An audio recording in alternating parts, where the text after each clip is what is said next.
Hi, everybody. I don't know if you noticed, but there was a huge surge of interest in that conversation that AOC Pelosi started about growing Green Party power. And we've only scraped the surface of what really needs to be clarified here. So I want to suggest, actually, how about we continue this in person? I'm sure there are lots of independent journalists out there. Many actually covered this conversation so far. And I'm sure we could continue this live, which would actually be a whole lot more interesting and I think instructive all around. So think about that. Get back to me. In the meantime, I want to clarify several points of misinformation in your video. First, running as a third party. It really doesn't matter whether your party is third, fourth, fifth, or sixth. The question is whether you are an independent alternative, independent of this big money machine that's bought and paid for by corporations and billionaires. Because what good does it do if you're part of the same system and you just have a different name for your party? So from that perspective, I want to say that with all due respect, the party that you say you have run with, the Working Families Party, and no shade against them, but they are not exactly an independent third party. They're basically a second ballot line for Democrats. The Working Families, as far as I know, basically run Democrats or independents on their way to becoming Democrats, like former Governor Cuomo of New York State. He ran several times on the Working Families Party while running also on the Democratic Party ballot line. So not exactly an independent alternative.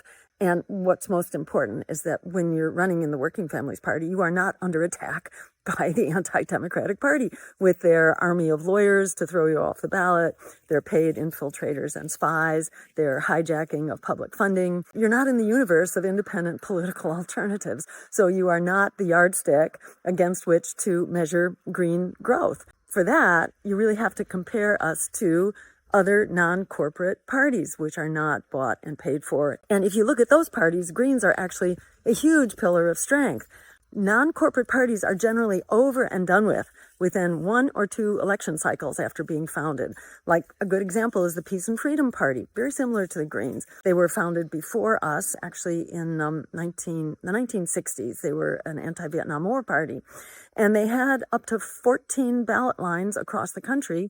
And those ballot lines basically were gone within 1 or 2 election cycles. Peace and Freedom Party was beaten back to just one state, California. Greens have managed to hang on to, right now, we'll be on the ballot pretty much across the whole country in this election, and that's what we continue to do and have done now for several decades. Or look at the socialist parties. They were doing great at all levels of government, and they were doing really powerful things and very much, leading the charge for a progressive people-powered agenda.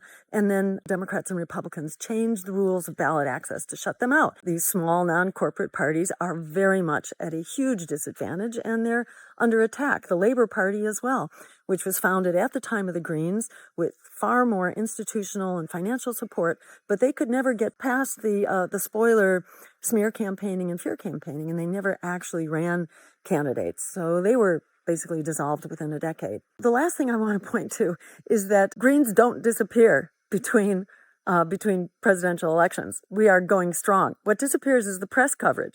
Don't mistake that, actually, for what we're doing.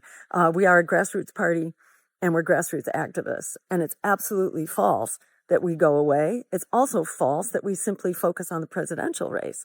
In fact, we have elected some 1,500, and we currently have 150 active office holders who've been elected and are actually reelected at pretty high rates. That includes, for example, a city councilor in Portland, Maine, where, not coincidentally, that city council just passed a divestment resolution divesting from the genocide being conducted by Israel with the support of this country. For my part, I have certainly been helping candidates in local and congressional and Senate races. I went to the mat for years as part of Doctors for Assange to help fight for Assange's freedom.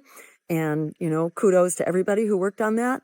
I've been fighting to protect public funding, in order to break the stranglehold of corporate money on our elections, fighting for ranked choice voting, which would put an end. It would make impossible spoiled elections. But the Democrats are not interested in doing that. They want to have the spoiler fear in order to, extort your vote. We need ranked choice voting so we can actually vote for who we want and not against, the candidate that we hate the most. That leaves us entirely without a moral compass to direct our vision forward. I've been fighting for Medicare for all, for a real emergency Green New Deal, for rent control, and for so-called social housing. And what have you been fighting for, AOC? Used to hear about some of those issues when you started off, but sure haven't heard you much lately. All right, I hope we can continue this conversation. Thanks a lot. Bye.